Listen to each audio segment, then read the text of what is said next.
What's the topic here? We're discussing basically. I mean, the conversation ended on how God. Nice to have met you. Just on like. You guys are Muslims? No. No? I think that the conversation became. It was from a spiritual stance, and then those two men were talking, and then I think it went south. It was a productive conversation, and then. What's your background, if you don't mind me asking? Like my religious background. Your religion? I don't think I have a particular religious No? background. Your parents? My parents. I mean, I'm here to learn and see what conversations people are having and how people are connecting. Yeah. And We all are here to learn, Exactly. and learning is from cradle to grave. What do you feel you've learned from being over here? I think it's good to have a conversation which is, like you said, productive.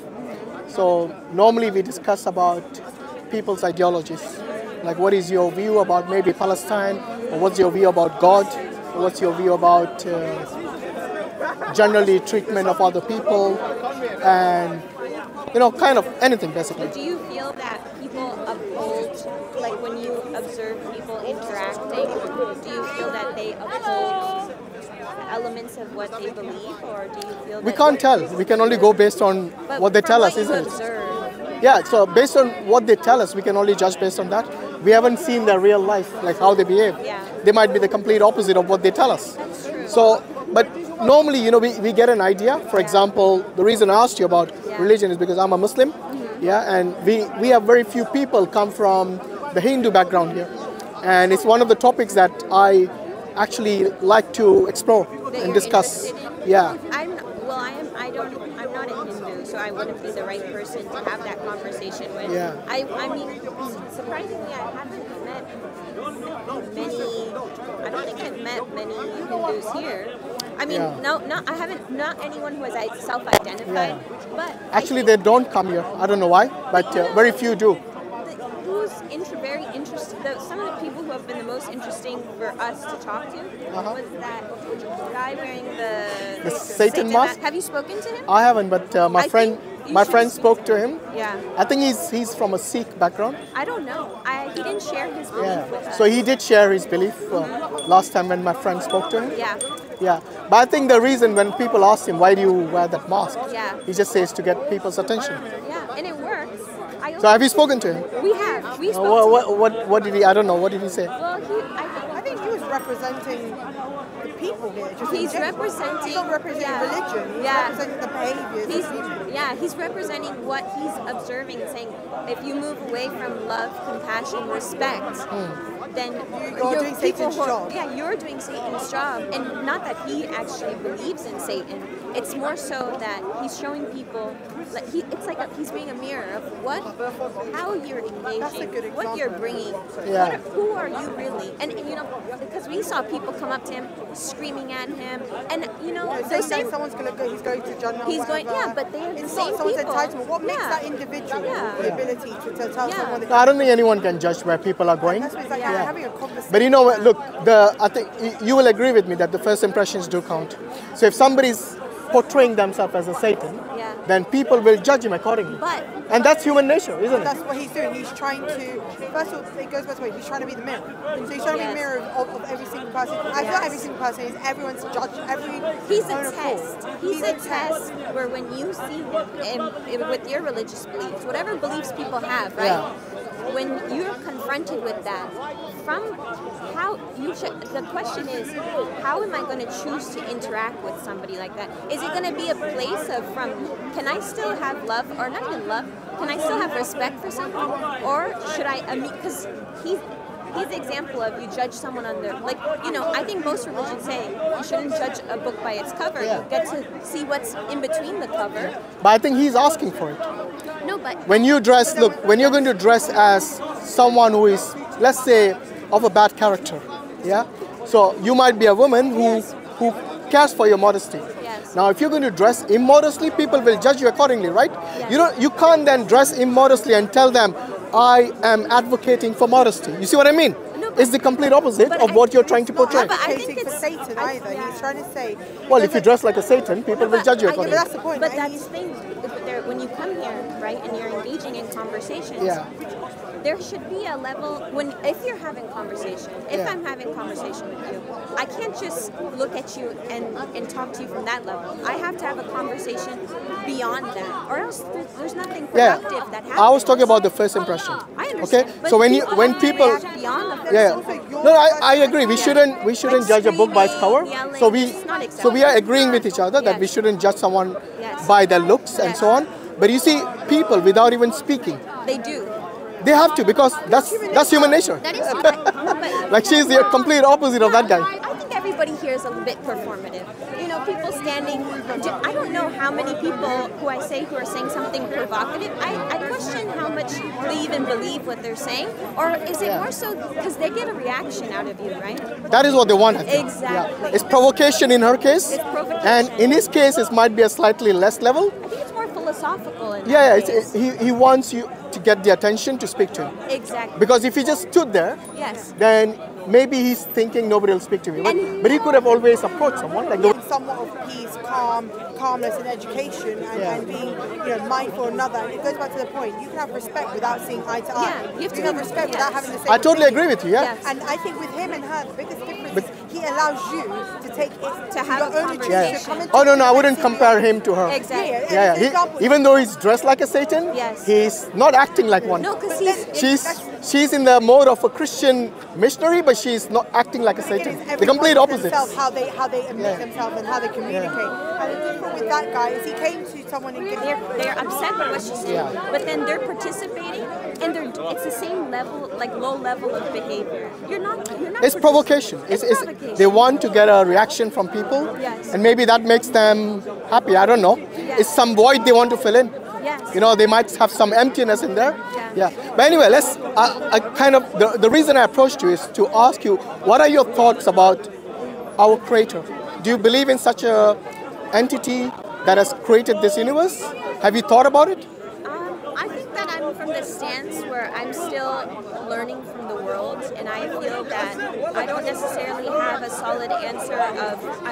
I mean, I believe that there is, like, creation exists. I believe in a creator, but I don't think that I exist from a plane of I can speak in knowing, and I can take With a stance certainty, and you mean? yeah, I can't assert, and I don't think I'm right in telling other people's expression of however they connect to the creator or whatever Right. they believe in, because I believe that there's that belief, but how a person conducts themselves, how a person interacts with people, how a person has respect for other human beings, and even life itself, that is more meaningful than if they believe in a creator or not. But let's say, if there was a creator, do you think that creator can communicate to us?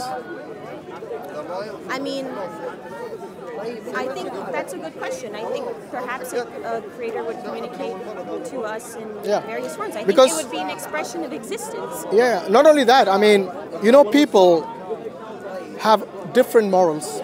So what might be good for you might not be good for your friend, and vice versa, you see? So who is going to arbitrate in that case when everything is subjective between good and bad? For example, 100 years from today, homosexuality was illegal and punishable by law in this country. But today it's permitted. So you see, as time changes, our morals change, and because it's subjective and it's always like changing. But who is going to tell who is right and who is wrong ultimately? Because if it's always going to be different, then you'll find a lot of contradictions within the morals as well, the moral values themselves. Don't you think so? But I think that there's a lot of things that I think there's a way of conducting yourself where there's inherent common sense. I think majority of the people have inherent common sense and have a moral compass of knowing what's right or wrong. So I think from that standpoint, certain things to me, maybe this is also my own assumption, I think certain things should be made obvious. Yeah, I mean, look, I personally, based on my experience, I'll say common sense is not so common. Yeah, so people will lie to you right in your face without even batting an eyelid. Yes, To me that is immoral. Yes. To me that is unethical. Yes. And if you do that for your own benefit, it's even worse. But if people are going to lie, going to cheat, going to steal, I think that if we exist in a world where certain truths exist, I don't think that means that you have to let that alter your seeking of truth. No, but you see, the reason I brought this point up is that if people don't believe in a creator who is going to hold you accountable, then people will actually, do what pleases them. So what pleases their whims and desire is what's going to come out because they'll say, oh, to me there's nothing wrong with that. I'm not hurting anyone, but they don't see the consequence of their lying. They don't see the consequences of their immorality or unethical behavior. Part of a conversation we were having with a gentleman earlier. It's like to a certain degree, like yes, religion exists for that very reason. That it's a necessary element of life because it guides people who maybe don't have that common sense. And that's not to say that people who follow religion, even with common sense, no, absolutely, everybody has something to gain from whatever they're pursuing. Yeah, but the thing about organized religions is that they actually have certain things which they call sin. So what might be immoral and unethical, they might call it a sin or pop in Hindi, I think. And this is the reason. You don't speak Hindi? That's fine. Okay, because what they would then say is that, okay, I have no consequence, so I will just do as I please. Whereas the people in organized religion, they feel that God is going to hold them accountable. And there's going to be a time, by the way, as Muslims and also the other faiths like Christianity, they actually believe that there's going to be an accountability after you die. But don't you feel that people, as human beings, as people on this earth sharing the planet with other people, don't you think that you should also conduct yourself in a way where you don't need to make it because, oh, somebody's holding me accountable? Shouldn't you hold yourself accountable? Yeah. Shouldn't that exist? Because for me, are those true followers of a religion if they're only doing it in fear of something, not because the true belief of, oh, I'm doing this because this is what I want to do, not even want, I should do. This is the standard I hold myself to, because that's somebody's holding them to a standard very minimum. If something external to me, if my mom or dad says, don't do this, do this, don't do this, do this, and I don't have the ability to say, no, I shouldn't do this, or I should do this, or this isn't right, then are those individuals really an embodiment of that belief system? That would be true if everyone agrees to a certain standard of what is good and what is bad. But since everyone has their own subjective understanding of what is good and bad, then they cannot be held accountable because they can always say, according to me, that is not bad. See what I mean? I mean, imagine this. You drive. Yes. Yeah. When you drive, you know that when there's a speeding camera and you get caught speeding, you'll get caught. And you'll be accountable for the fine or whatever it comes to you. If there was no speeding camera, many people just drive fast over the limit as well. It's true. You know why? Because they know there's no accountability for their action.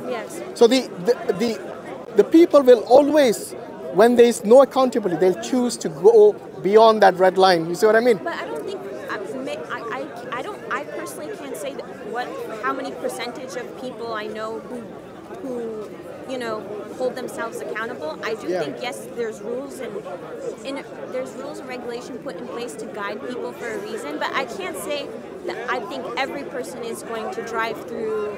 No, you're not saying every person, but many people will take the chance because they know they won't be held accountable. So I mean, take the case of wars in this day and age. Take the case of the war in Palestine. The whole world is saying that children are getting massacred, left, right, and center. Anyone doing anything about it? You know why? Because certain countries think that is justified, and they will not be held accountable because they seem to be like the superpowers here.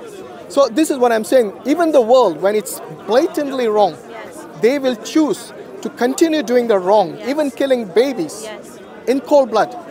Why? Because they realize that no one is higher than them to hold them accountable. They self-validate their actions. Yeah, not only that, because they won't be held accountable for it, they can do it with impunity. I understand what and this is, you see, sister, I totally agree with you.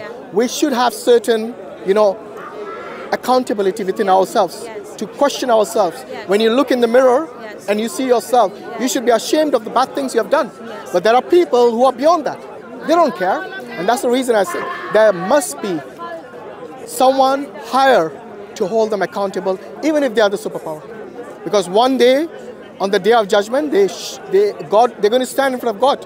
And what is God going to tell them? That you go and kill babies? This is the level of Christians today. They're supposed to be preaching the Bible, and that is the level. Anyway, look, you know, the thing is, with people like that, if I insulted her, she'll insult me more. And she might actually enjoy it. Because, you know, the pigs, they like to wallow in the mud. And if you throw more mud at them, they enjoy it more. So we are not going to go down to that level, are we, guys? Yeah, so let's continue, because you're a respectful person. But what I was saying about, you know, this subjective morality is actually quite problematic. Because you see, like I said, people can go to war. Like in this country, you know, when the Iraq war happened, 1 million people marched. And they said, stop the war. No one listened to them. Yeah, because why? For the politicians, it's actually beneficial for them. Yeah, I mean, look at Tony Blair today. He's earning millions just giving lectures. Why? Because there is a system which supports immorality, which supports criminality, which supports killing of babies with impunity. So how would you respond? How would you respond in this? Because the system is now not only in place, there's a stronghold on that system. How would you suggest that system could ever be changed? And do you actually think it's possible? Spreading awareness, because you see, countries which are democratic are supposed to be by the people and for the people and of the people. But you see, those were the forefathers of democracy who implemented that principle. Yes. That principle has gone out the window a long time ago. Yeah. It's now, what do you think of our behavior, sister? You guys are, you know, sensible. What do you think of this kind of behavior? I think there are many people who are, like we discussed before, there's many people are here for provocation. Yeah, but this is beyond provocation. Yeah, no, I think it's this is you are claiming to be someone from a religion where you say if somebody slaps you, you turn the other cheek. Yeah. But that's the complete opposite. Yeah. You see? Yeah. But anyway, we digress. Yeah. So what I was saying is that unless and until the people who are in power are of the understanding that they will be held accountable after they die on the day of judgment by someone much higher than them, then they will continue they'll continue carrying out their atrocities with impunity. You see, that's the difference, right? Do you really think that people who are in power, who are benefiting from, like, for example, war, exploitation, and what's happening in the world, do you really think that those same people are going to be afraid of what will happen to them? Do you really think that even if you were to tell them that you will be, like, there are consequences for your actions, do you really think those are the people who would even fear those consequences? Because I think those, I don't necessarily believe, I don't know if those people have fear of consequences. We can hope. They don't. You know, we can hope. And that's the reason I'm saying, unless and until we carry the message to them and make them understand, yes, who knows, you know, maybe we pray that God guides them, yes, to the truth and to away from this violence and, you know, provocation like that woman was here earlier. We can always pray for them. We can hope for them. But unless and until you spread this awareness, unless and until you speak to them, and like I said, the reason I asked you earlier if God can communicate, yes, is because He is the only one who can tell you what is right for you as an individual, as a family member, and as a person or a citizen in a country or in a community. Because you see, until somebody arbitrates and tells you the do's and the don'ts and what is right and what is wrong objectively rather than subjectively, then you will always have this conflict between who is right and who's wrong. You bring up very interesting points. I mean, to a degree, I do see that when you have self-guided systems where some people are going to benefit and other people are going to suffer the consequences because of those decisions, maybe there's some element of human nature which is to seek for yourself, and that's not like having a shared common It's not. It's absolutely not. Yeah, and everyone is different. But that's my thing. That's one thing I notice here, for example, because I'm of the belief system, while many people have different belief systems, that we're all human beings. And that in order to bridge, like what you're saying is to bridge those gaps of like connection with other people and to get somebody else to be a participant of, you know, humankind, like not just the individual, you have to approach them in a way where it's not divisive, you know? Yeah. And I see, when I look around here, I see a lot of divisiveness. I see a lot of aggression. I see a lot of disagreement. But what productivity? Like what productive conversations are happening here? People screaming at each other. People yelling. Is this the level of human interaction that we Actually, should have. unfortunately, I think it's showing low level. Unfortunately, interaction. this is a microcosm of our society. It is. You see, because our society, not everything is hunky-dory. Yes. Yes, like I said, there's a lot of wars, a lot of atrocities, there's a lot of injustice. So for me, justice is the most important. It comes even before love and peace. You know why? Because if you have injustice, you're always going to have problems. Yes. No matter how much you speak of love, Yes. no matter how much you speak about peace, Yes. if there is injustice, then that's going to be the root cause of everything. Yes. Yeah. So when somebody's land has been taken away by force, or somebody's rights have been taken away by force, then they are going to feel neglected. They are going to feel victimized. Absolutely. And unless someone intervenes and gives them the rights, Yes. then it doesn't matter whether it's Amnesty International. Yeah. They have been crying out for years about all the atrocities Yes, in the world. Yeah. Does anyone bat an eyelid? No, because you will always have these powerful Because people. you have a power imbalance, you have a structural imbalance in the world. But Maya also feared, if you eradicate one power structure, will it just not form another system? It will. It Exactly. will. It will. So the good and evil is always going to be there in the world, Yeah. and this has been there for, time immemorial. Yes. But that's where, God comes in. Because the only way we can actually see as to what is right and what is wrong, what is justice and what is injustice, and whether you will eventually be accountable and you will eventually be rewarded as well for the good things you do. So accountability for the bad things and the injustice, and reward for the good things. And I think this, if you look at any system, unless and until it has punishment and reward in it, that system doesn't work. No. I talked about the traffic system earlier, remember? Yeah. Trust me, the traffic system, if there was no punishment, if there was no fines, it would collapse. Yeah. So what I'm saying is that a real just system should have these two elements. I agree, but my thing is, how does that just system manifest in this world? Because the thing is, it's you're right. Like, there's some saying basically like power goes where money flows, for example. Right? Yeah, kind of. Yes. Yeah. So with the system that we have in place, how would that be changed? Even because even if you have people who know there is a system in place of consequences for actions. I mean, it's a very a lot of people have changed their lives. Yes. I'll give you an example. Have you heard of Ashoka the Great? So he actually basically conquered all of North India, plus Pakistan, current day Pakistan, and current day Afghanistan. That's how large India was at one point. Yes. So he actually took part in the Kalinga Wars, which Yes. were like huge wars, Yes. and killed millions, I don't know if millions, but let's say scores of people. Yes. Eventually he came to his senses that all this violence is wrong. Yes. And he came to his senses and he became like a monk. Yes. And I think he adopted Buddhism or religion where there's no violence. Yes. So religion of non-violence, which advocates non-violence, ahimsa, you must have heard of that term. And that's what, so I think even people like Ashoka can change, and people have changed in their life. There are many people, even in our histories, I think all over the world, where ruthless people have become really good, and sometimes the other way around as well. And that's why I'm saying the only way we can do this is by communicating the religion, values, because you see most of the morals today, they don't come from atheists and seculars, because they themselves adopt the values, morals from the religion. And the reason I keep saying religion is because that's where God communicates with you. You see?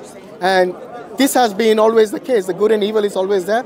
And the only way to get rid of the evil is to educate them about what is good and about the consequences of the evil actions. But that's where I think maybe that I see the problem in your logic. I agree with maybe to a degree with what you're saying. But do you really think that the people who are benefiting from this system are going to be receptive to religion or the idea that they have consequences when they're gaining from the system?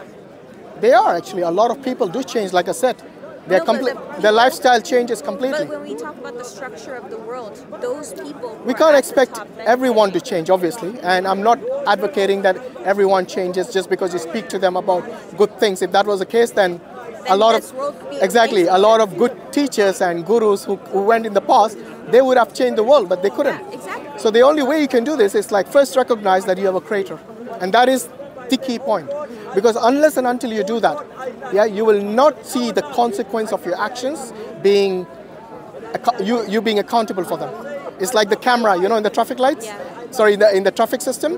That unless there's a camera observing you, you will never abide by the rules.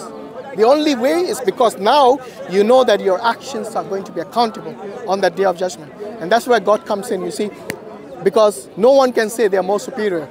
I'll use an example because you mentioned Tony Blair, for example. Yeah. So if you had to have this conversation with Tony Blair, do you think he'd be receptive if you told him, for example, when you talked about the invasion of Iran, you think that he would be receptive in saying there are consequences for his actions? How do you? I don't know if he's going to be receptive. Let's not talk about like the average person. When you're talking at people of, you know, these specific individuals. Yeah. How would you? You know, look, unless individuals? I would speak, wallahi, I would speak the same way I spoke to you. Yeah, so if you want to speak to someone, you expect them to abide by the good and let go of the evil deeds. Because this is a principle in Islam. We call it Amr bil Ma'ruf wa Nahy anil Munkar, which means we propagate, we advocate for what is good and we forbid what is evil. And this is something which is a principle I think a lot of other religions preach as well. Yeah, but then it always comes down to whom you speak to. Because if there is someone of high caliber, you know, in a power position like Tony Blair at this time, then they would actually listen to you maybe if they want to, or they can just dismiss it. Because I think that. But at least I will know. Yes. Yeah, my conscience will tell me that at least I tried. You see what I mean? If you don't try, then you know you never know what's going to happen, because the thing is at least you tried, and if they don't listen, then that's their problem. So then that means you're pursuing the effort more so than the result, because there's no guarantee of the What we result. do is we actually, in Islam, we say that we leave the result, the guidance, in the hands of the Almighty. Our duty is to just convey the message. We can't impose it on someone. We can't force them to do it. Yes. So what we do, we speak to them, and it's up to them to receive, to be receptive, or to dismiss it. But the thing is, you see, maybe their arrogance will make them dismiss it. But one day they will realize that this is going to be heavy on their scale, and they're going to, when they face the consequence, there will be no one to save them. Because as Muslims, we believe that every person, you know, one thing is certain about whether you're a Muslim or a non-Muslim, is that death is certain. The only certainty anyone has, whether you're an atheist, agnostic, religious person, doesn't believe in God, regardless, death is certain, which everyone knows about.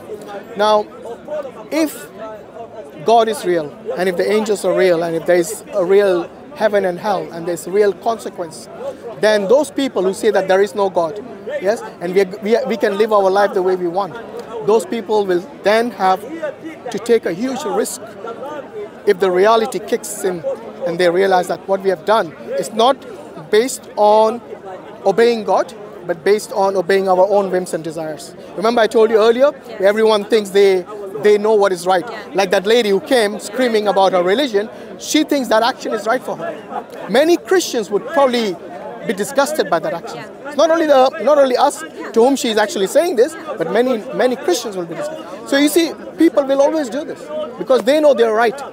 And that's the reason I keep saying that we have to have Almighty God who actually arbitrates and tells us what absolutely is right and what absolutely is wrong. And if you do this wrong, if there's disobedience, then you'll be punished for it. Because otherwise people will just say, what I'm doing is right. And they will always try to justify it. No matter whether they're killing babies like in Palestine, they will try to justify their actions and they think that is right. And we'll always have chaos in the world then, isn't it? Because, and that is, you know, the reason God communicates to us, because He wants us to have a life which is meaningful, which has a purpose, which in the hereafter when we die. By the way, this life is temporary, isn't it? So this is for us is a test, how we get along. Like if somebody comes and insults you, do you insult them back? If somebody hits you, do you hit them back? You know, there's a balance for everything. You can't let somebody walk all over you either. So you need to strike a balance, you know. And that's where Allah says in the Quran that if somebody doesn't drive you away from your home, or doesn't, do injustice to you based on your religion, then be righteous towards them, you know, be merciful to them as well. And this is the teaching of not only Islam, I think many other religions as well. So all we are saying is that maybe it's time that we educate ourselves what will happen to us in the hereafter, because that's going to be the real life. This life is temporary, and this life is our test. So how we behave here we'll see the consequences of that in the hereafter. Yeah, and it's the case with I think most religions where there's consequences. It's consequence based. Even though every religion thinks they are the ones that is right, and this is where the second test comes for us. We need to educate ourselves about this, because I read the Hindu scriptures, I read the Christian scriptures, the Jewish scriptures, and then I came to the conclusion that Islam provides you with a system which is holistic without being complex. Yeah, you don't have to read hundreds and thousands of pages of books. Yeah, one book with one messenger with the hadith, and I think that gives us a holistic understanding of what we should do in this life and what the consequences or the reward will be in the hereafter. I understand, and I respect your philosophy. It was nice speaking to you. Likewise, you have to go. Yeah, of course. Very nice speaking to you. You take care. May Allah give them hidayah. Jazakallah khairan. Assalamu alaikum wa rahmatullahi wa barakatuh.